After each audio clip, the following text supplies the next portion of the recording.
Naam, Bismillahirrahmanirrahim. Assalamualaikum warahmatullahi wabarakatuh.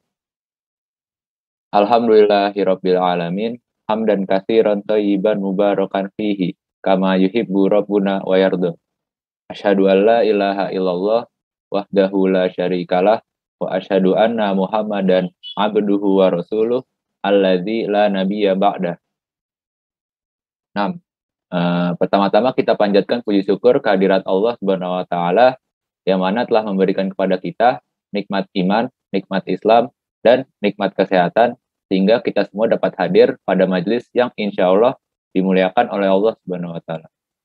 Salawat serta salam kita junjung kepada Nabi kita Muhammad Sallallahu Alaihi Wasallam. Nah, selamat datang kembali kepada para peserta Daurah Safinatun Najah yang alhamdulillah sekarang sudah memasuki hari ketiga, yaitu pertemuan ke-6. Nah, sebelum daurah dimulai, izinkan Ana menyampaikan beberapa maklumat atau himbauan, yaitu untuk para peserta nanti ketika Ustadz menyampaikan materi harap mematikan mic, namun untuk ketika Ustadz sedang bertanya bisa dinyalakan, seperti itu. Nah, selanjutnya untuk peserta jangan lupa menggunakan nama yang telah jangan lupa menggunakan nama yang digunakan ketika mengisi form pada saat mendaftar daurah kemarin. Nah, karena Ustadz Fajri sudah hadir, agar tidak membuang banyak waktu, Ana serahkan kepada Ustadz Fajri untuk memulai sesi daurah pada sore hari ini. Nah, kepada Ustadz Fajri, waktu dan tempat Ana persilahkan. Tafadhol. Oke, cek. Bismillahirrahmanirrahim. Assalamualaikum warahmatullahi wabarakatuh. Alhamdulillah qala sallallahu alaihi Mustafa wa ala alihi washabihi al-siddiq wal fawba. Teman-teman sekalian dirahmati Allah, ini pertemuan ke-5 pembahasan matan Safinatun Najah karya Syekh Salim Ibn Sumair Al-Hadrami yang wafat di Jakarta tahun 1855 Masehi. Semoga Allah merahmati beliau. Dan kita sudah masuk pembahasan tentang Al-Fatihah. Dimana lagi-lagi saya bilang bahwa matan ini memang matan dasar, tapi dasar yang esensial. Dalam artian dasarnya kadang membahas detail hal yang dipandang sangat penting, gitu ya. Jadi kan kalau dasar seperti matan Abi Suja ya tidak mendetail sampai bahas berapa jumlah tasdid dalam Fatihah kan. Teman-teman pesan nih pesantren kelasan mereka kan belajar matan Abi Suja. Dia dasar, tapi dasar menyeluruh. Semua pembahasan fikih dibahas. Kalau ini dasar, tapi dasar yang esensial untuk daily muslim gitu. Ini sampai hal-hal kadang mendetail pada hal-hal kayak gini nih. Saya kemarin tentang niat diperdetail. Di matan loh, bukan di syarah. Kemudian sekarang nih bahasan kita adalah tentang tasdid pada Fatihah. Ini pertanyaan saya, ngapain Syekh Salim bin Sumair rahimahullah kok nyebutin tasdid Fatihah? Memang apa esensi? Apa relevansinya kok sampai nyebutin kayak gini? Kira-kira menurut teman-teman apa? Sampai nyebutin tasdidnya pelajaran tahsin. Nah, masuk rukun. Oh ya, jadi maksudnya gimana? Tasdid itu rukun salat gimana? Al-Fatihahnya Ustaz, kan syaratnya harus menjaga tasdid. Oke, Al-Fatihah rukun salat. Oke, kan udah baca Al-Fatihah. Ini tasdid buat apa dibahas kayak gini? Termasuk ke syarat Al-Fatihah Ustaz. Ya, jadi kalau nggak baca tasdid berarti nggak baca Fatihah. Belum utuh Fatihah. Gagal Ustaz Al-Fatihahnya. Ya betul gitu ya. Jadi kenapa dibahas tasdid ini? Karena Al-Fatihah rukun dalam sholat. Nah, dan Al-Fatihah berarti satu surat itu Al-Fatihah. Kalau kita ngurangin tasdid, artinya kita ngurangin. Kok bau buah ya? Bau kenapa? wangi buah gitu. Oh. Iya, tolong buahnya dimatikan dulu. Tolong dikondisikan Bang Rehan. Emang nggak bisa disetting Bang Rehan? Coba disetting. Apa? Setting kalau mau unmute izin gitu. Mungkin awal-awal begitu kali. Oke. Apa Bang? Nggak sengaja kali. Cek. Oke. Lagi ya. Jadi tasdid dalam Al-Fatihah itu kenapa penting? Kenapa penting? Karena Al-Fatihah rukun dalam sholat. Yang Al-Fatihah harus dibaca semua. Kalau ada tasdid dikurangin, korupsi berarti itu sama saja mengurangi huruf. Kalau tidak baca satu huruf saja dari Al-Fatihah, meskipun itu tasdidnya, berarti belum baca Al-Fatihah. Karena belum baca Al-Fatihah, berarti belum menunaikan salah satu rukun sholat. Karena salah satu rukun sholat hilang, yaitu Al-Fatihah, berarti sholatnya tidak sah. Itu kenapa tasdid dalam Al-Fatihah penting. Penting, oke? Karena kemarin sudah saya bilang bahwa harus kita belajar tahsin yang serius, terutama Al-Fatihah. Harus. Wah, susah, Ustaz. Gimana kita diciptakan untuk ibadah? Betul nggak? Gimana Bang Arya? Kita diciptakan untuk ibadah bukan? Nah, Ustaz. Mau khalaqtul jinna wal insa illa liya'budun. Oke, ibadah luas, nggak hanya sholat. Tapi sholat kan salah satu ibadah yang paling inti, ya nggak? Yang kita jumpai 5 kali sehari, 17 rakaat. Maka kalau kita untuk mempersiapkan pekerjaan saja, kita sekolah dari TK, SD, SMP, SMA, kuliah untuk persiapan pekerjaan. Yang itu oke, salah satu kewajiban Islam mewajibkan kerja juga. Tapi kan masa kita nggak mau mengorbankan barang 1 bulan untuk Al-Fatihah aja? Ya toh. Kira-kira kita rugi nggak? Sebulan belajar Al-Fatihah aja itu rugi nggak? Rugi nggak? Sebulan belajar Al-Fatihah? Rugi gitu. Sebulan belajar Al-Fatihah aja. Masa iya nggak bisa? Harus butuh sebulan untuk bisa. Rugi nggak tuh sebulan? Oh, enggak. Tidak, Nggak rugi sebulan. Malah saya bilang, andai TK itu cuma ngajarin Al-Fatihah, itu TK yang bagus banget. Andai ya, daripada ngajarin lain-lain Al-Fatihahnya salah, mending ngajar Al-Fatihah aja, yang lain-lain nggak tahu, nggak apa-apa. Ya, jadi Al-Fatihah ini sebegitu pentingnya. Harus ya. Dari kecil, dari sebelum balik harus sudah benar Al-Fatihah. Jangan baru bener Al-Fatihah pas sudah pensiun baru mau benerin Al-Fatihah. Ya bagus, alhamdulillah benerin Al-Fatihah tidak terlambat, alhamdulillah, dan masih bisa. Saya punya beberapa murid yang dia sudah lanjut usia, datang dengan tajwid yang hancur, masih bisa diperbaiki, masih bisa. Ya serius dia memang, dan memang semua butuh diseriusin. Dan intinya skalanya prioritas tentang Al-Fatihah harus ditingkatkan. Skala prioritas sholat, skala prioritas Al-Fatihah. Jangan kita yang lain-lain bisa, tapi hal-hal yang merupakan tujuan kita diciptakan, kita malah nggak bisa. Kayak gitu ya, itu tolong dipahami. Dan pada akhirnya kita nih, Bang Rehan, kita nih karena tadi saya bilang bahwa diciptakan untuk ibadah, dan sholat ini salah satu ibadah paling penting, paling inti, maka sebetulnya kita setiap hari ya, itu ibarat kita tuh kerjaannya sholat, kerjaan utama kita sholat. Terus kita cuma lain-lain tuh ngisi waktu antar sholat.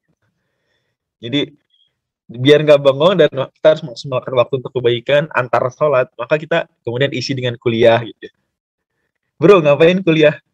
Bang Rehan jurusan apa sih? Kalau lu kan Fasilkom ya. Nggak tahu, saya lupa. Kalau lu tuh SI apa ilmu komputernya, saya nggak tahu. Anak elektro. Nah gitu, elektro. Jadi Bang Rehan ngapain kuliah teknik elektro? Bilangnya ngisi waktu antar sholat. Kerjaan utamanya sholat, maka jangan sampai ada kuliah ngelewatin waktu sholat. Ya kalau nunda di awal nggak apa-apa, masih dimaklumi. Mungkin agak sulit pembagian kelas kalau sampai benar-benar strict gitu, mungkin agak sulit. Tapi setidaknya jangan sampai lewatin waktu sholat, seperti mulai kuliah jam 5 sore, selesai kuliah jam 8 malam, itu berarti skip waktu maghrib. Nggak boleh ya. Oke, intinya saya mau tegaskan itu agar kita ketika ini ngapain sih bahas tasdid? Ini ngapain sih? Oh iya, ini penting banget. Ya, penting banget. Ya. Oke. Tasdidnya apa aja? Bismillah, ada tasdid Bismillahirrahmanirrahim. Tapi Anda yang tidak mentafhimkan, mentarkikan asal tasdid sah. Tapi tak tafhim dia. Sebagian orang tuh ada syubhatnya gini Bang Rehan.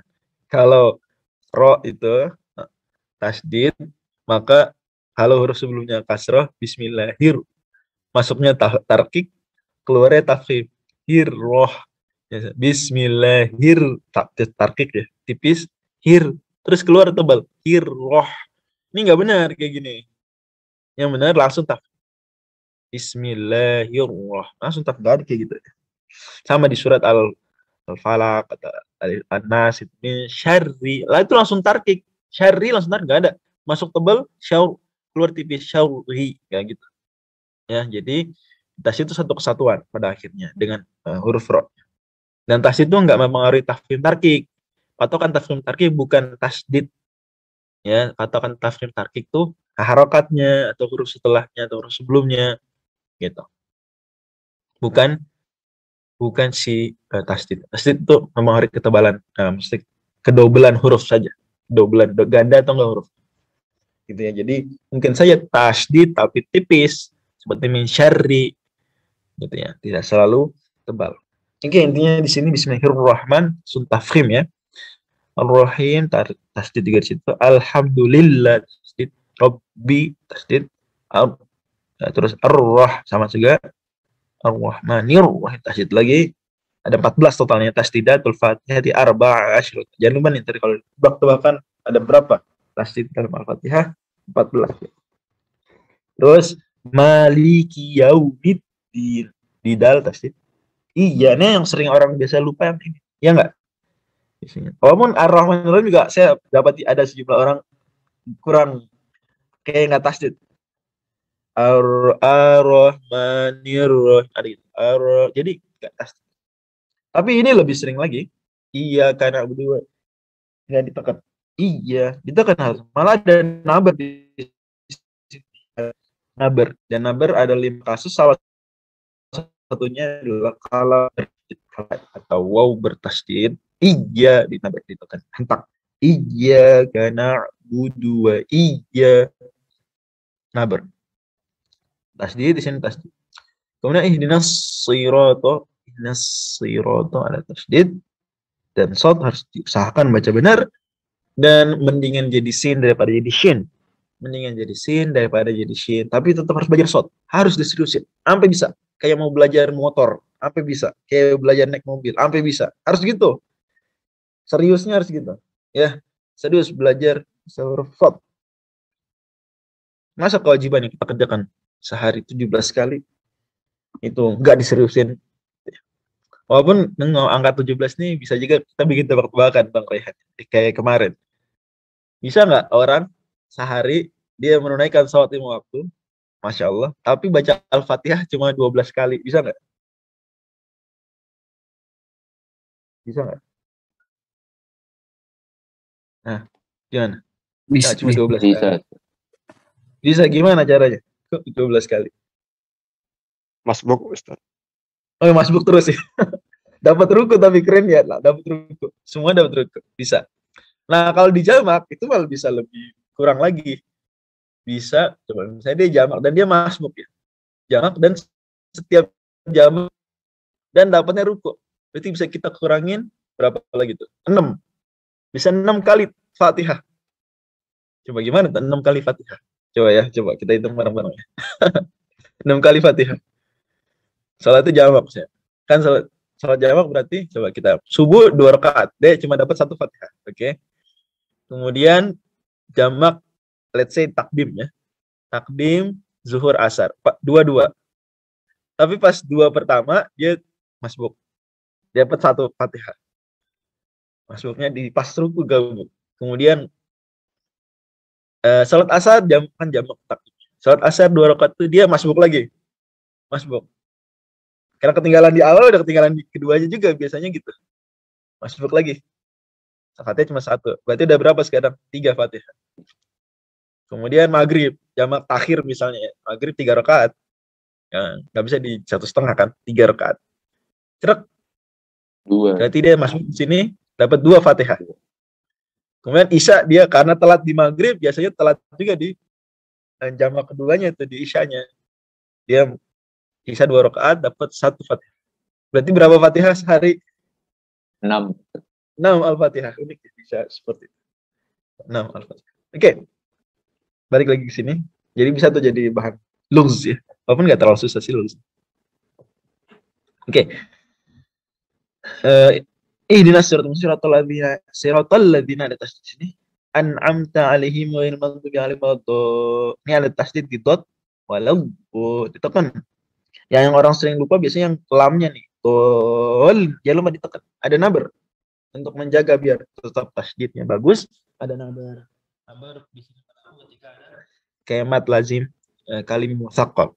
Dolin gitu ya.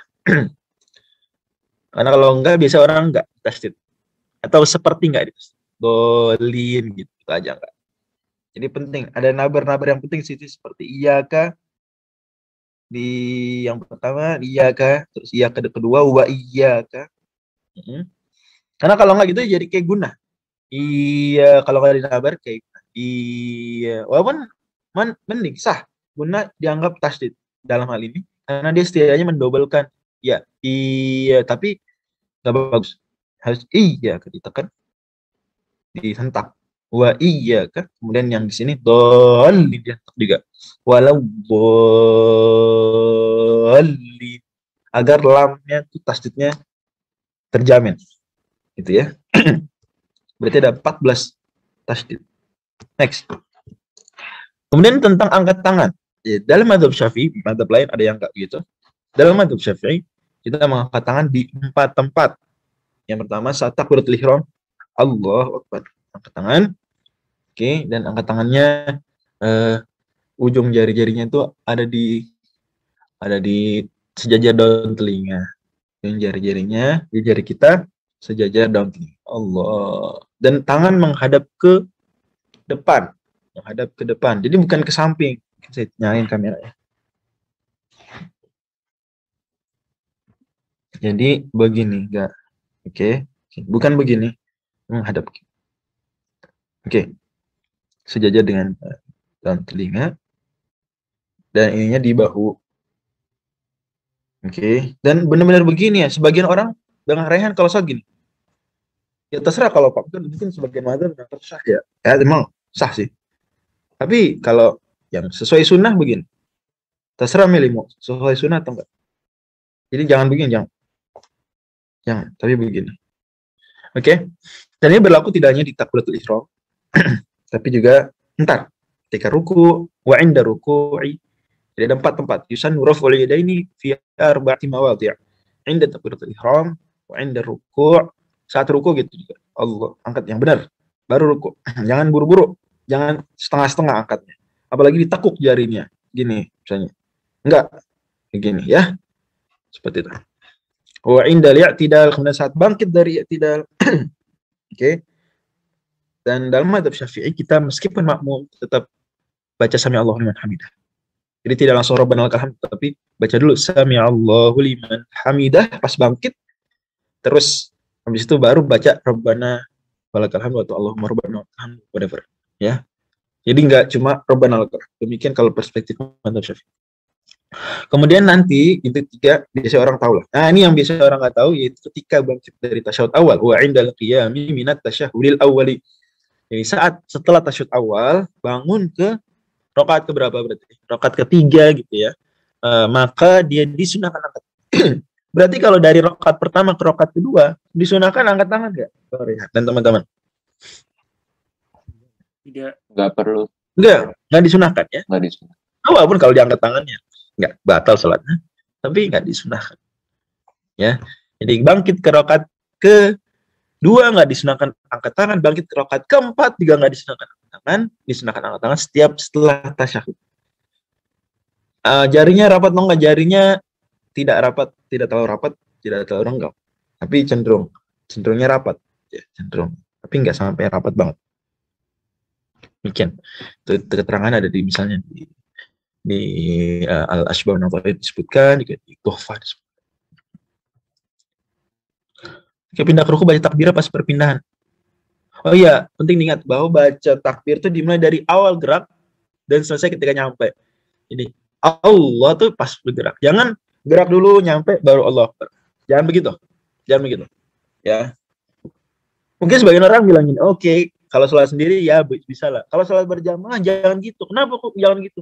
Karena kalau kita dari awal sudah takbir, nanti orang ada yang menyamakan gerakan dengan kita gitu. Kalau gitu gimana biar triknya, kata beliau, kata teman kita satu ini, saudara kita satu ini, kata beliau, oh kalau gitu kita takbirnya baru pas sudah setelah saya gerak. Jadi ruku dulu, ada ruku baru Allahu Akbar. Agar makmum kita pastikan dia nggak nyamain gerakan imam. Oke, idenya bagus, tapi nggak sesuai dengan sunnah. Lebih-lebih punya bahaya. Di mana bahayanya? Bahaya paling besar itu ketika bangkit dari ruku, mau i'tidal. Itu bahaya banget. Kok gitu bahaya? Coba perhatiin. Teman-teman, Pak, perhatiin. Kalau dia baru sami Allahu liman hamidahnya, pas udah di atas, baru sami Allahu liman hamidah, dengan niat, tujuannya biar orang nggak nyamain gerakan dengan imam, oke? Nanti ada makmum, mungkin nggak bisa ngelihat imamnya gimana, dia ngira itu masih imam ruku. Akhirnya dia ngapain? Dia ruku, seret. Padahal imam sudah bangkit. Dan kemudian dia menghitung itu rakaat. Dia menghitung dapat rakaat. Ngerti nggak? Padahal dia nggak dapat rakaat. Karena syarat dapat rakaat adalah dia ruku di saat imam masih ruku. Kalau imam udah bangkit, dia nggak dapat. Dia ruku, imam udah bangun. Nggak dapat dia tuh. Dan dia menyangka, karena imamnya belum bilang sami Allahu liman hamidah, dia menyangka dapat satu rakaat. Padahal enggak. Di sini berarti kesian loh, imamnya merugikan makmum. Ya enggak? Paham nggak teman-teman? Nah, teman-teman paham nggak? Paham. Nah, paham ya? Jadi kurang paham. Oke, saya ulang. Apa-apa, tenang aja, santai ya. Dari sini belajar. Jadi gini, kalau dia jadi yang benar, yang sesuai sunnah bagaimana? Masih cerna. Yang sesuai sunnah itu kita mulai Allahu Akbar atau sami Allahu liman hamidah itu dari awal gerakan. Misalnya ruku mau sholat, dari berdiri mau ruku. Saya nyalain kamera aja. Dari sholat dari berdiri, oke. Mau ruku. Berarti kapan Allahu Akbar? Mulai dari berdiri. Bahasa. Ya. Kelihatan nggak? Jadi mulai takbirnya tuh gini ya. Jadi lagi sedekap, kemudian Allahu Akbar. Nah, ini mulai Allahnya itu dari takbir. Dari mulai awal bergerak itu Allah, dan selesainya barnya ketika sudah sampai titik rukuk. Maka kemarin bagus banget pertanyaan teman-teman, yaitu kalau manjangin Allah gimana? Nggak apa-apa. Manjangin, bagus justru. Nah, kemudian ada sebagian orang ngasih usul, atau mungkin dia sudah praktekkan, yaitu jangan gitu. Kok gitu? Jangan. Kenapa? Kenapa Allah A-nya nggak boleh dari awal gerakan? Jadi jangan. A-nya tuh mulai dari setelah nyampe. Jadi dia ruku dulu. Gini. Allahu Akbar. Nah, jadi Allahu Akbar baru setelah sudah ruku. Baru Allahu Akbar setelah sudah ruku. Tujuannya biar apa? Atau tujuannya biar makmum itu nggak nyamain gerakan imam. Karena kalau kita Allah, itu nanti makmum nyamain. Dan makmum nyamain kan makruh. Ya. Jadi biar nggak kena, mereka nggak menyamain gerakan imam, kita imam-imam mulai Allah Akbar, bilang Allah sami Allahu liman hamidah, itu baru pas sudah selesai gerakan memastikan bahwa makmum nggak nyamain gerakan imam. Sampai sini paham nggak maksudnya? Oke, ini idenya. Oke, tapi ini nggak sesuai sunnah. Sunnahnya adalah mulai al itu a dan mulai sa itu saat bergerak. Kemudian dah dan barnya itu setelah nyampe, setelah selesai gerakan. Masalahnya itu yang sesuai sunnah. Kalau pakai ide yang satu ini ada masalah besar. Kenapa masalah besar? Masalah besarnya saat ketika jadi imam dan makmumnya nyusul dia pas ruku. Nanti makmum datang, makmumnya nggak lihat imam nih, mungkin imamnya di depan jauh atau gimana lah, pada kondisinya. Si makmum, karena imamnya baru bilang sami Allahu liman hamidah, pas udah berdiri, baru selesai berdiri dia baru bilang sami Allahu. Nggak dari sejak bangkit. Oke, nanti dia mengira bahwa saat dia masuk ruku itu imam sedang ruku. Ya nggak? Padahal imam udah bangun. Cuma imam nggak bilang sami Allah. Nggak bilang sami Allah. Beda pas bangun. Mau nggak tahu. Ya mau. Ya apalagi kondisi jauh dan seterusnya. Berarti di sini makmum akan menyangka dia dapat 1 rakaat bersama imam. Karena dia menyangka dia ruku, imam masih ruku. Padahal enggak. Dia ruku, imam sudah bangun. Cuma si imamnya belum bilang sami Allah. Nah, ini berarti di sini bahaya. Dan sebetulnya pada akhirnya menyelisih sunnah. Jadi, yang benar gimana? Ya sudah. Paham gak nih sampai sini? Paham, Ustaz. Paham ya? Gimana yang tadi masih mencerna, yang tadi belum paham? Udah paham belum sekarang? Jadi nggak perlu pakai ide teman kita, saudara kita satu ini nggak perlu. Ya, jangan. Juga dikhawatirkan tuh bikin ide baru dalam ibadah. Enggak. Ya, jadi tetap imam takbir Allah A-nya tuh awal dia bergerak, barnya selesai dia nyampe gerakan berikutnya. Sami Allah juga gitu, satu pas bangun dia sami Allah. Terus dahnya pas sudah bangun dia sampai di atas. Jangan pakai ide tadi ditunda biar makmum gak nyamain.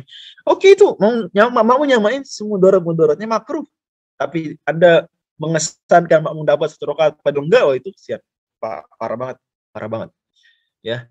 Dan apalagi yang penting adalah mengajarkan ilmu kepada umat. Itu yang penting.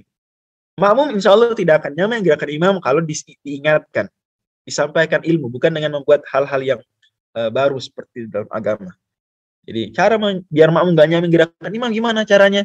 Caranya dengan diajarkan ilmu, diajarkan kitab safinah aja, diajarkan kitab fikih, diingatkan atau kasih tulisan di tembok, di majalah dinding masjid, agar makmum tidak menyamai gerakan imam dan seterusnya. Gitu ya. Oke, sebentar saya lihat dulu pertanyaan mungkin. Jelas ya yang barusan saya sampaikan itu. Masa penting untuk menyampaikannya. Ada pembacaan. Nggak ada pertanyaan. Oke. Berdiri setelah satu rakaat 1 nggak angkat tangan. Iya betul. Jadi kalau dari rakaat 1 ke rakaat 2 nggak angkat tangan. Saya sholat subuh. Berarti nggak angkat tangan Anda saat bangkit rakaat kedua atau sholat zuhur. Ya. Kemudian kalau imamnya lahan, yang diutamakan sholat jamaah menghindari makmum terhadap imam yang lahan. Oke. Imamnya lahannya bagaimana? Kemarin sudah dibahas. Lahannya gimana? Kalau lahannya seperti orang yang tasdid gini, ya maka dia jangan sholat di imam tersebut. Jangan sholat di imam tersebut. Atau kalau dia udah terlanjur di imam tersebut, maka dia mufarokoh. Mufarokoh berarti dia kelihatannya aja masih di soft, masih sholat jamaah, padahal dia sholatnya sendiri niat, gak jamaah lagi. Mufarokoh. Niat mufarokoh. Itu yang mufarokoh nggak apa-apa, dia seolah menyamai gerakan imam, seolah aja. Atau yang nggak sama banget, kalau bisa agak telat dikit, atau agak telat dikit gitu misalnya. Dan jangan diulang lagi, itu kondisi mendesak aja, sisanya sholat di masjid lain. Tapi sebelum kayak gitu, kalau bisa diingatkan dulu imamnya, atau diganti dulu imamnya lah. Diingatkan, imam, ini kita nggak main-main nih, masalah ibadah, bukan masalah gengsi-gengsian jadi imam. Meskipun Anda kepala RT, Anda Pak Lurah, Anda tokoh masyarakat, Anda ketua DKM, itu nggak ada apa-apa di sisi Allah. Ya kalau sholatnya masih nggak benar baca Al-Fatihah, diingatkan dengan sopan, agar dia paham bahwa yang jadi imam itu aqra'uhum li kitabillah. Ya, yang paling bagus yang paling bagus tajwidnya, termasuk banyak hafalannya. Kalau pertimbangan dalam madzhab Syafi'i, kalau ada yang sama-sama bagus tajwidnya, maka yang paling banyak hafalan. Tapi tajwid ini hal mendasar. Berbeda dengan madzhab lain, hanya masalah afqah dan ahfal begitu aja. Banyak-banyakan hafalan atau banyak-banyakan ilmu fikih. Tapi kalau tajwid sepakat semua, itu pertimbangan. Oke. Jadi diingatkan dengan baik, atau dia dikasih kelas tahsin. Dan kalau imam, kelas tahsin ini jangan digabung sama jamaah. Nanti dia nggak mau datang, atau dia malu, atau dia ya sakit hati dan seterusnya. Kasih kelas privat. Sisihkan uang dari masjid, ya berapa untuk datengin guru tahsin ke dia. Kalau memang dia mau jadi tetap imam, kalau enggak udah cari imam lain, dia harus legowo. Pada akhirnya jadi imam bukan gengsi-gengsian, jadi tanggung jawab depan Allah. Justru ingetin, parah kalau dia udah baca Al-Fatihah nggak benar, tetap tega ngimamin, ya nekat, itu wah nanti dia nanggung dosa orang banyak tuh kalau nggak sah sholatnya tuh. Ini harus bertakwa sama Allah. Imam bukan gengsi, mendingan turun. Saya besok nggak imam lagi. Saya udah sadar tahsin saya kacau. Saya nggak bisa baca Al-Fatihah dengan benar. Saya harus belajar dulu. Silakan imam kalian anak muda atau kalian siapa, ya. Nanti saya kalau udah belajar lagi bisa, bolehlah saya maju lagi imam. Kayak gitu harus, ya. Tapi kalau kasusnya sudah tadi, kita berimam dengan imam yang lahannya parah, mengulangi huruf, mengganti huruf sampai mengubah arti, maka ya tadi solusinya cari masjid lain atau musola lain, atau dia mufarokoh, kondisi darurat di mufarokoh kelihatan bersama imam padahal sholat sendiri. Tapi kalau dia lahan tapi lahannya nggak mengubah arti, ya seperti kurang fasih ngucapin bo, contoh ya siapa yang fasih ngucapin bo, angka, langka, jarang. Ya maka tapi dia sudah memenuhi minimalnya dot tapi belum fasih betul, maka ya sah sholatnya, walaupun tentu kalau kualitas tahsinnya masih ya buruk tapi tidak sampai lahannya jali berarti, maka dia makruh sholat dengan imam tersebut, makruh. Ya kalau imam melakukan lahan tapi lahannya tidak jali yang mengubah arti, dia makruh kita bermakmum dengan imam tersebut. Tapi sah, gitu ya. Pada kalam al-dolin boleh tidak dibaca 6 harokat apabila apabila bacaan surat imam agak cepat, agak tidak kecil. Ya boleh, nggak apa-apa. 6 harokat itu tidak sampai derajat wajib yang dalam sholat ya. Enggak, karena minimal dia penting panjang, pendek, tasdid itu yang penting.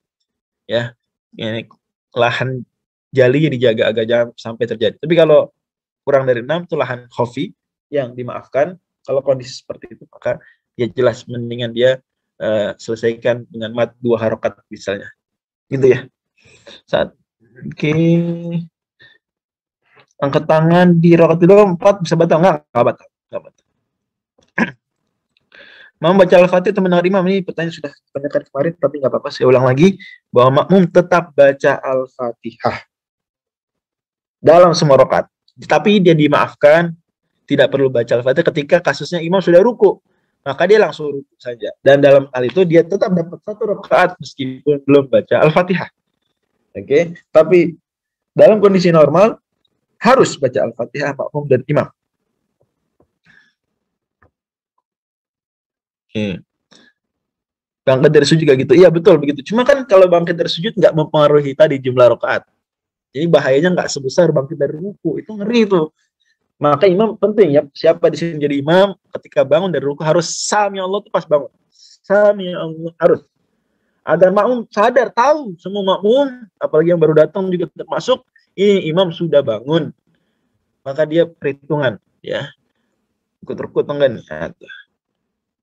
Berdiri setelah 1 rakaat 1 nggak angkat tangan, betul. Nah, madzhab Syafi'i. Dan itu yang sesuai sunnah Rasulullah SAW karena demikian riwayat. Wah. Berarti patokannya adalah gerakan imamnya, bukan takbir imam. Betul, patokannya gerakan imam. Takbir itu justru membantu makmum saat menyadari imam sudah gerak atau belum. Itu ya, patokannya gerakan imam. Maka imam penting untuk mulai A, itu di awal dia bergerak dan bar di akhir dia nyampe gerak. Itu penting kayak gitu. Agar pas.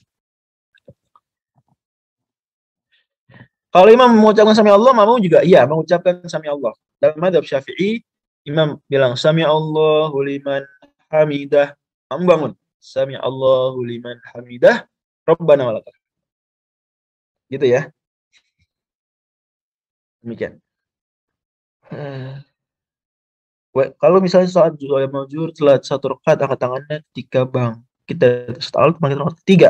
Ya pokoknya bangkit dari tasyahud awal dan bangkit dari tasyahud akhir yang merupakan tasyahud akhir imam. Pokoknya setiap tasyahud bangun itu angkat tangan.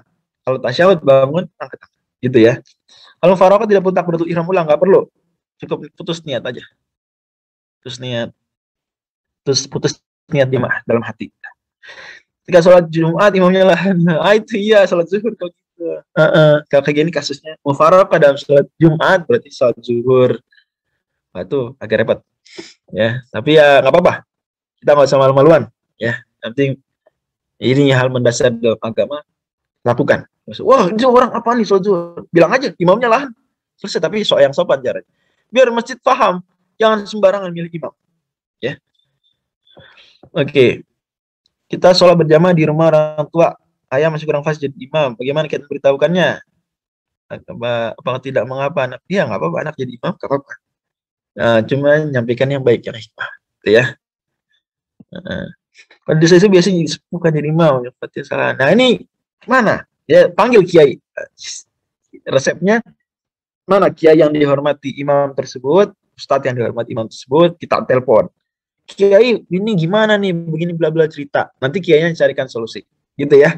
Itu solusi. Oke, kalau desa-desa yang dituakan disebutkan yang jadi imam, kita nggak bisa, yang nggak enak tuh gimana lah, ada menurut lain, maka kita cari tahu siapa kiai yang dihormati oleh imam kita tersebut. Ustaz kan ada mesti ya, imam masjid gitu. Kalau lahan kan mesti dia berarti ngaji ke kiai lain ya, atau ke siapalah ya. Kita minta tolong ke kiai tersebut, mohon kiai diingatkan atau gimana, carikan solusi. Seperti itu. Jadi patokan 1 rakaat apabila dapat Al-Fatihah atau gimana? Patokan 1 rakaat paling minimal, paling telat itu dapat rukunya imam. Dapat rukunya imam. Itu. Oke. Tapi kan itu cuma berlaku di awal sholat. Rakaat berikutnya nggak mungkin kita cuma dapat ruku kan. Kita ikut berdiri. Coba saya sholat subuh. Datang sholat subuh, imam sudah ruku. Gimana? Sholat subuh aja yang gampang. Kita langsung ruku. Serak. Oke, kalau kita ruku, dari saat imam ruku, kita dapat Fatihah, dapat 1 rakaat nggak? Tolong jawab. Dari Elis. Kalau kita ruku saat imam ruku, dapat 1 rakaat enggak? Dapat. Itu baca Fatihah enggak? Enggak dapat Fatihah, enggak baca Fatihah padahal. Itu pengecualian. Pengecualian tuh. Rukhsah, ya. Tapi rakaat kedua, ya dia kan bisa baca Fatihah, harus baca Al-Fatihah. Kalau dia enggak baca Al-Fatihah, padahal kondisinya seperti itu, berarti rakaat keduanya belum sah, berarti ya, harus nambah. Ya, jadi ingat, setiap rakaat harus baca Al-Fatihah, setiap rakaat. Dikecualikan tadi orang yang datang imam udah ruku. Oke, pertanyaan berikutnya mungkin akan ditanyakan. Kalau Al-Fatihah belum keburu selesai gimana? Imam keburu ruku. Kalau kita datang, ya, dan memang waktunya imam udah mepet, udah mau dikit lagi selesai. Misalnya imam udah baca surat Al-Ikhlas, udah baca lam yalid wa lam yulad, kita masuk Allahu Akbar.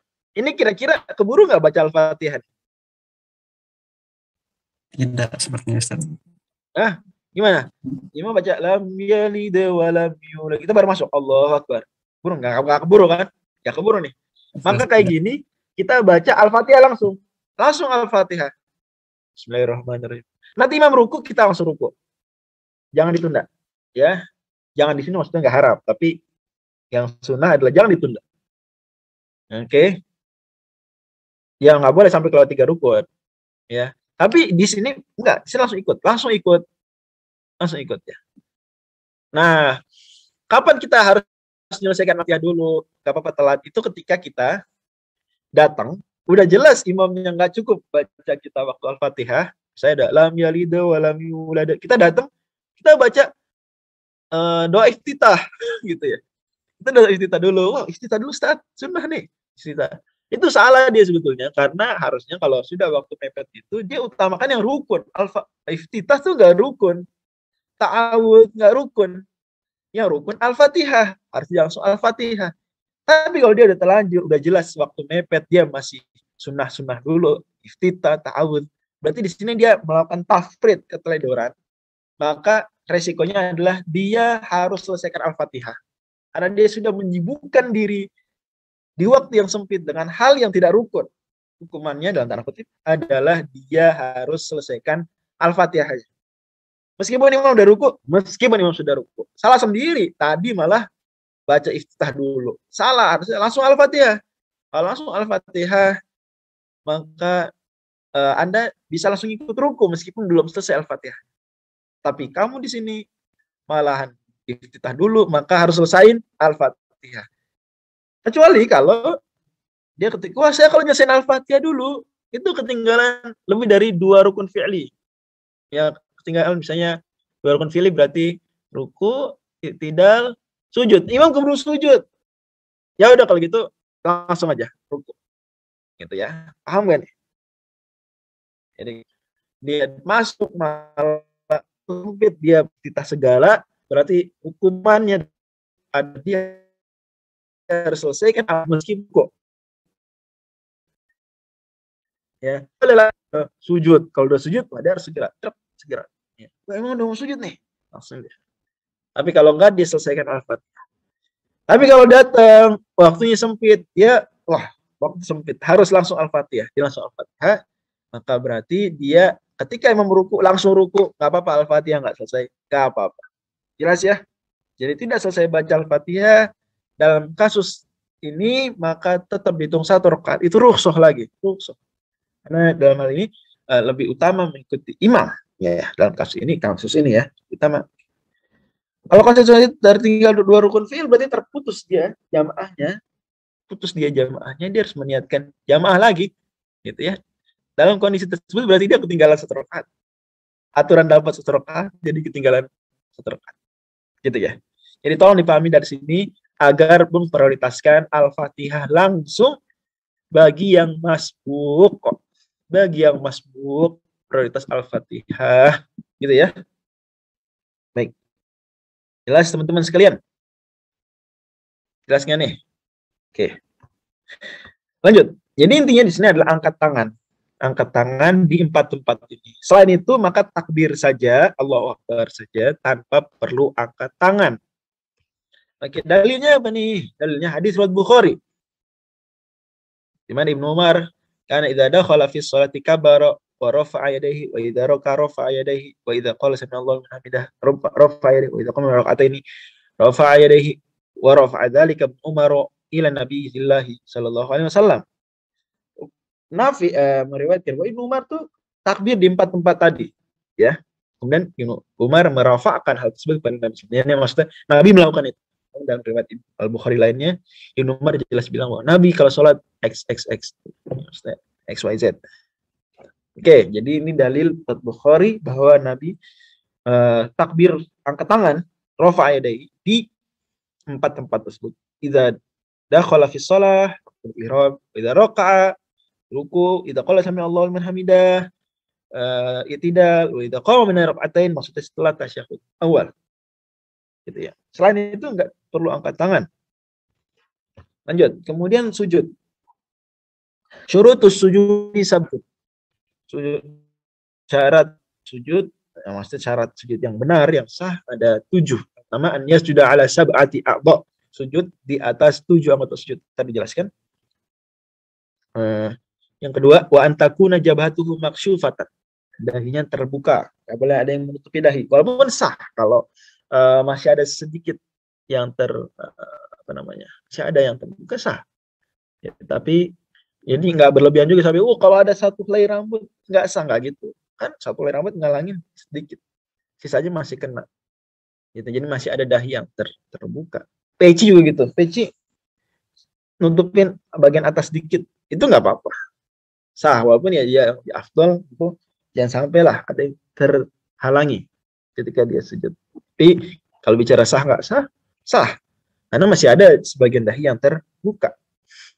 Kemudian yang ketiga, menekan berat ke kepala, ya, wa tahammulu bi ra'sihi. Jadi kita kepala tuh ya jadi pusat menekan kita. Gitu. Jangan cuman nempel aja. Wa adamul huwi li ghairihi, dan tidak ada maksud lain untuk turun kecuali sujud. Jadi kalau pas turun sujud, ya emang mau sujud, bukan tadinya mau ngapain terus harus niat sujud. Wa alla yasjuda ala syai'in yataharraku bi harakatihi, dan enggak boleh sujud di sesuatu yang enggak harus tepat, sesuatu yang bergerak dengan gerakannya. Apa sesuatu yang bergerak dengan gerakannya? Misalnya dengan bajunya dia sujud di atas baju, di atas sorban yang dia gantungkan ke leher dia. Enggak boleh kayak gitu. Karena berarti dia tidak sujud di atas tanah, di atas art, ya. Sujud di atas art itu tidak harus di atas tanah banget, enggak. Di atas karpet boleh, di atas sejadah boleh, di atas masjid boleh, di atas keramik boleh, itu dianggap sujud. Ya. Tapi kalau itu keramik, sejadah, itu semua kan tidak bergerak dengan gerakan kita. Kita bangun, keramik nggak ikut bangun. Sejadah kita bangun, nggak ikut bangun. Tapi sorban yang kita pakai di leher misalnya, sujud kita taruh dia sebagai alas sujud, kita bangun, sorban ikut bangun berarti. Maka tidak boleh dijadikan sejadah sorban yang seperti itu. Kalau mau jadi sejadah, ya lepas dari leher, taruh. Wartifau asafilihi ala alihi, kat bagian bawah dari bagian atas, tentu itu maksudnya definisi sujud begitu, untuk merendahkan tubuh di hadapan Allah. Kalau sujudnya misalnya tanahnya ke atasnya, ya, atau dia gimana sujud tapi ya miringnya ke atas, gimana sih? Ya, kebayang nggak sih? Jadi sudah sinyalin kamera. Jadi sujud kan harusnya begini ya. Nah dia karena tanah gini, dia sujud gini atau sujud gimana lah. Nah itu maka nggak bisa, karena belum sujud, belum memenuhi definisi sujud. Sujud harus merendahkan diri. Kepala kita lebih rendah daripada bagian bawah tubuh kita. Itu kan puncak merendahkan diri. Buat tumanin atau dan tumaninah. Senak sekadar membaca satu zikir. Kita. Oke. Khotimah di a'dha'i sujud. Apa saja anggota sujud yang dimaksud? Dalil yang tadi semua itu ittiba. Semua ittiba dalil. Hadis, tumaninah hadis, musik salat tahu. Sujud dengan 7 sujud, antara hadisnya al-jabhatu dahi, butunul kafain, kemudian telapak tangan, kafain yang kanan dan kiri dihitung 2, 3, warukbatan, lutut kanan kiri dihitung 4, 5, wabutunu asabi'ir rijlain, dan jari-jari kaki kanan dan kiri dihitung 6, 7. Berarti hidung masuk anggota sujud nggak? Tidak. Ya, masuk bersama dahi, artinya dia dianggap dahi. Dan kalau boleh milih dahi. Yang boleh kalau harus milih ya. Gimana nih? Gak bisa sujud dua-duanya. Ya berarti dahi lah. Jangan sujud di atas hidung aja. Dahinya enggak. Ini dahi. Kalau dahi aja enggak hidung sah enggak? Dahi tapi hidungnya enggak kena tanah, enggak kena sejadah. Sah. Sah. Ya. Jadi kan Nabi SAW ketika hadisnya gini. Hadisnya Nabi sabdakan umiran Nabi sallallahu alaihi wasallam, ini hadis Ibnu Abbas. Sebenarnya ada hadis qauli Nabi sendiri yang ngomong ya. Cuma ini buat saya pribadi jelas. Jadi saya bawakan untuk meringkas. Umiran Nabi sallallahu alaihi wasallam sudah ala sab'ati a'dha. Nabi diperintahkan oleh Allah untuk sujud di atas 7 anggota sujud. La yakufa syaran wala thawban. Enggak boleh nahan-nahan rambut, enggak boleh nahan baju. Makruh hal tersebut dilakukan. Karena menambah gerakan berarti. Jadi kalau mau pakai peci dari awal, jangan nggak pakai peci terus kalau mau sujud rambutnya disingkap, itu makruh, tapi ya nggak apa-apa, tetap sah. Al-jabhah dahi, ya, wal yadain warukbatain warijlain. Dan di hadis yang qauli Nabi SAW ketika nunjuk jabhah itu nunjuk juga hidung. Oke, jadi dianggap satu bagian, tapi tetap bagian intinya di jabhah, di dahi. Hidung itu ngikut saja, tabiat. Oke, yang lebih afdal memang menempelkan dahi dan hidung. Tapi kalau dahi saja sah. Ya, ini penting tahu minimal gini agar kita tahu kapan sholat kita sah, kapan enggak. Itu penting. Juga penting dari sisi kita misalnya melihat adik kita, adik lah, atau teman kita, atau siapa, jamaah, mungkin sholatnya bermasalah, enggak sempurna. Tapi kita setidaknya ketika mengingkari, proporsional. Jangan sholatnya sah, kita bilang enggak sah, itu bahaya. Mas, sholat kamu enggak sah. Kenapa enggak sah? Hidungnya enggak nempel. Itu harus nempel. Itu sunnah Nabi. Iya, sunnah Nabi betul. Tapi bilang nggak sah, Anda dari mana bilang nggak sah? Hati-hati, nggak semua yang Nabi contohkan itu merupakan syarat sah. Nggak semua. Seperti misalnya sebagian orang hari ini di masa COVID itu bilang kalau nggak ngerapatin soft, rapat, nempel, nggak sah sholatnya. Itu nggak tahu mazhab mana yang dipakai. Hah? Hati-hati, jangan begitu. Atau kemarin ada yang bilang kalau pakai masker nggak sah sholatnya. Nah, itu lebih parah lagi. Jadi nggak semua yang Nabi contohkan itu adalah syarat sah, nggak semua. Malahan nggak semua yang Nabi contohkan itu merupakan kewajiban atau rukun atau wajib. Nggak selalu. Nabi mencontohkan seringkali itu yang ideal. Nah, kemudian fuqaha, kemudian berdasarkan dalil yang dikumpulkan bisa memberikan batasan-batasan minimal. Oh, Nabi nyontohkan itu ideal, tapi minimalisnya begini. Itu penting. Ya, bukan fuqaha meremehkan. Oh, fuqaha berarti nggak solu kamu ra'aitumuni sholli. Fuqaha solu kamu ra'aitumuni sholli. Tapi fuqaha juga tahu ada hal-hal yang Nabi suruh dalam konteks perintah wajib, ada yang dalam konteks perintah sunnah. Ada yang syarat sah, ada yang rukun, ada yang wajib, ada yang sunnah. Jadi itu yang ya kalau awam nggak, wah udah pusing-pusing saya mikirin sunnah, wajib, dah yang penting saya sholat, dah apa adanya sebagaimana di hadis. Oke. Tapi jangan mudah nyalain orang bilang orang lain nggak sah sholatnya. Masalahnya di situ sebetulnya. Masalahnya adalah ketika bilang orang lain sholatnya nggak sah. Kalau kita sendiri, Ustadz saya puyeng gimana? Bedain mana sunnah, mana wajib, dah saya kerjain semuanya ya. Bagus, alhamdulillah, masya Allah, bagus, ya. Tapi ketika lihat orang lain salah, ninggalin sesuatu, Anda jangan nganggap dia, kamu ninggalin sesuatu yang wajib. Padahal enggak. Kamu enggak sah, padahal sah. Cuma enggak sempurna. Jadi ini pentingnya ilmu. Pada akhirnya, kita harus lebih banyak belajar daripada ngomentarin orang. Harus lebih banyak belajar daripada kita banyak bicara. Ya. Apalagi kita ketika mau nasihatin orang, mau ngomentarin orang, berarti konteksnya dakwah. Dakwah butuh apa, teman-teman? Dakwah butuh apa? Ilmu. Butuh ilmu. Jangan semangat dakwah tinggi, ilmunya nol. Semangat dakwah, akhi, harus makruh akhi. Dia nggak bilang makruh, kan nggak punya ilmu. Akhi, kalau sholat jangan pakai masker. Nggak boleh, nggak sah sholat kamu. Pulang, solu kamu ra'aitumuni sholli. Dia nggak tahu, belum belajar ilmunya bahwa itu makruh. Tidak sampai haram bahkan. Apalagi sampai merusak sholat jadi nggak sah. Jadi ini penting semua. Oke, tolong dipahami. Intinya bahwa saya mau bilang bahwa tidak menempelkan hidung ke apa tadi? Ke tempat sujud itu sholat tetap sah, walaupun dia itu melakukan hal yang tidak sempurna.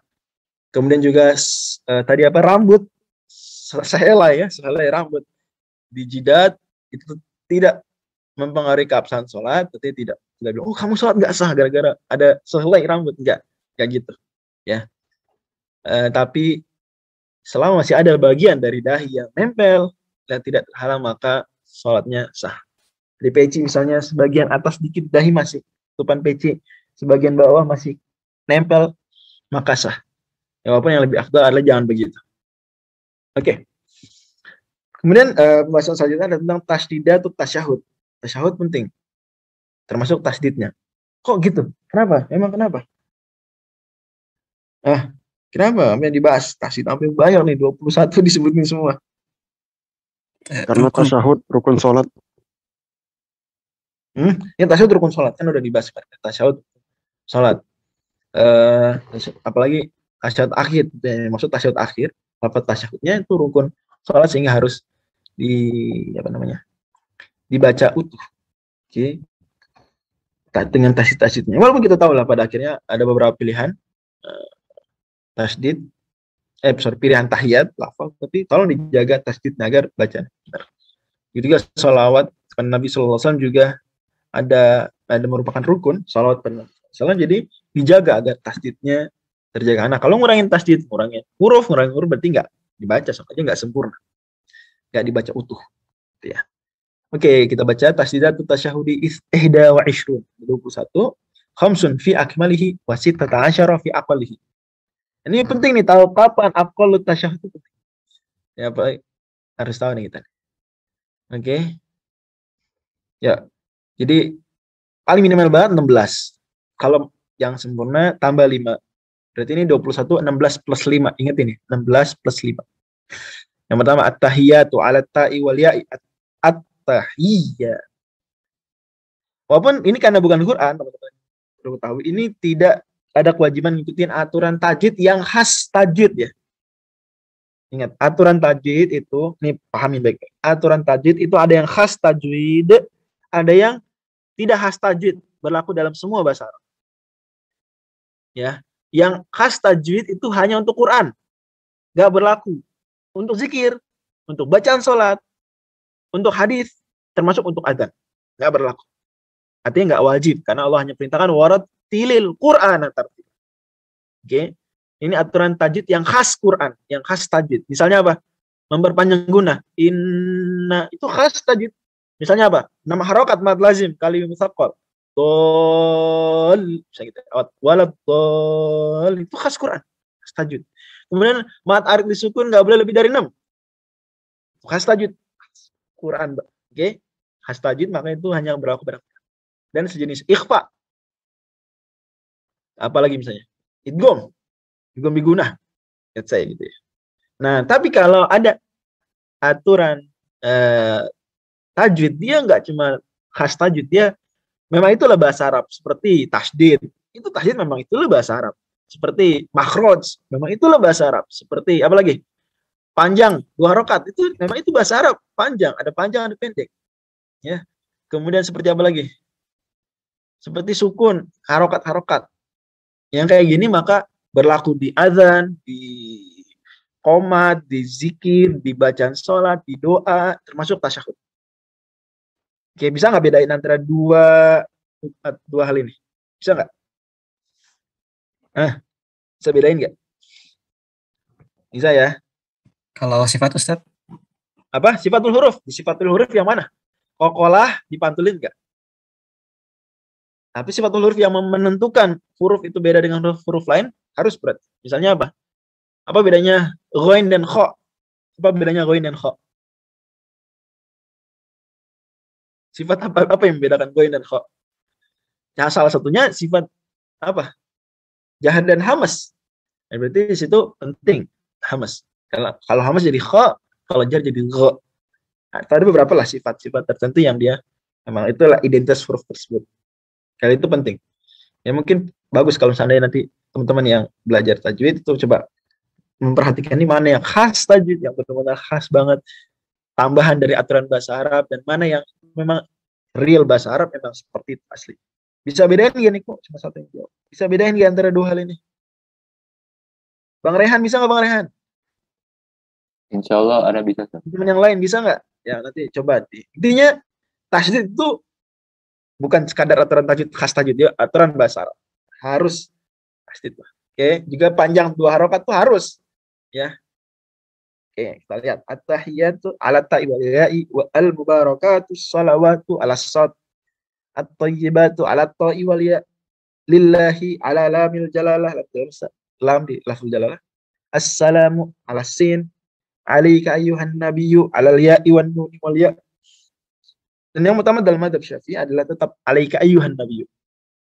Ini sebagian riwayat menyebutkan alan nabi, ada sebagian sahabat seperti itu. Tapi yang muktamad official dalam madzhab tetap alaika ayyuhan nabiyyu. Dalilnya ittiba. Wa rahmatullahi ala lamil jalalati wa barakatuh. Assalamu ala sini alaina wa ala ibadillahi ala lamil jalalah as-salihina ala sadi asyhadu an la ilaha ini alla ala lami alif alla illallah ala lami alifin wa lamil jalalah wa asyhadu anna ala nuni Muhammadar Rasulullah ala mimi Muhammadin wa ala ra'i wa ala lamil jalalah. Gitu. Oke. Next. Fi tasdidatis salat al ala salat ala tasbih salat tasdidnya berikut Allahumma ala mimi.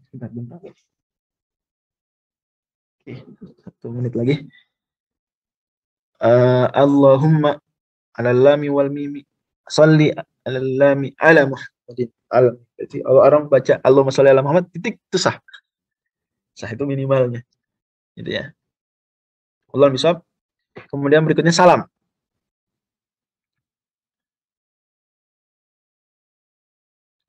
Salam aqallus salami assalamu alaikum. Tasdidus salami alasin. Assalamualaikum. Jadi kalau orang salam assalamualaikum kanan aja dan cuma assalamualaikum sah. Paling minimal. Seperti itu. Allah bisa. Ya. Selesai kita bahas sudah 16. Sudah 17.30 kali ya. Lafaz sayyidina boleh tidak dimasukkan dalam bacaan tasyahud? Boleh dalam madzhab Syafi'i. Dianjurkan. At-taswib atau at-tasyid dianjurkan. Dan hadis yang melarang la tusawwiduni fi shalah hadis lemah. Hadis yang lemah. Demikian, semoga menjadi ilmu manfaat dan amal yang saleh. Silakan Bang Rehan itu. Nah, karena waktu sudah menunjukkan pukul 5:30 WIB, maka izinkan Ana untuk menutup daurah pada sore hari ini dengan membaca Alhamdulillahirabbil alamin. Kemudian dilanjutkan dengan doa kafaratul majelis. Subhanakallahumma wa bihamdika asyhadu alla ilaha illa anta astaghfiruka wa atubu ilaik. Nah, jazakallah khairan kepada Ustadz Fajri atas penyampaian materinya. Insya Allah semoga kita semua dapat mengambil faidah ke depannya dari materi-materi yang disampaikan oleh Ustadz. Terima kasih juga kepada teman-teman peserta daurah yang telah meluangkan waktu untuk hadir. Semoga senantiasa kita semua berada dalam lindungan Allah Subhanahu wa Ta'ala dan semakin istiqomah ke depannya untuk mengikuti daurah. Ana pamit undur diri. Terima kasih atas perhatiannya. Wassalamualaikum warahmatullahi wabarakatuh. Waalaikumsalam.